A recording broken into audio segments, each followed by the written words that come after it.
Той самы 10 А 1971 года выпуску быў першым, які маладая настаўніца Вольга Чуешкова узяла пад сваё крыло. Менавіта ў гэтым класе вучыўся наш прэзідэнт. Александрыйскай школе жанчына аддала 7 гадоў. Прызнаецца, першы выпуск, ён, як і першае каханне, незабыўнае. Кажа, гісторый было шмат, але ёсць тыя, якія засталіся ў памяці надоўга. Мы купили холодильник. И холодильник-то погрузили, а везти-то некому. Руки вожжи дали, и я не знаю, чего она испугалась. И она вот понесла. Да, и как раз перемена. И мои вышли на перемену. И они увидели, что, ну, наверное, уже вместо лица у меня было белое пятно. И я уже и кричать не могла, и все, и уже не знала, что делать. Я и вожжи те бросила, и уже, ну, от страха тряслась. Я думала, ну все, конец мне.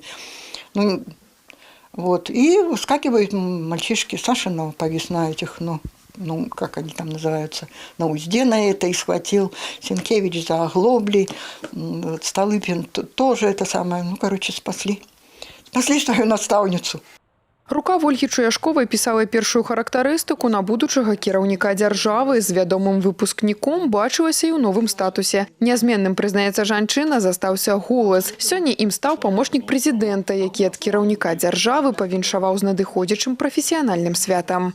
А падарунак той, аб якім жанчына марыла, кніга аб жыцці беларускага лідара з цёплымі словамі і пажаданнямі. Гэта той самы знак, што высокая пасада не нагода забываць тых, хто ўклаў частку сябе ў выхаванне і станаўленне. У памяці сціраюцца даты, формулы, тэарэмы, але ніколі не забудзецца той, хто дапамог паверыць у сябе, хто натхніў марыць. Менавіта таму надыходзячае прафесіянальнае свята нагода сказаць дзякуй тым, хто даваў не толькі веды, але і падтрымку падчас жыццёвага станаўлення.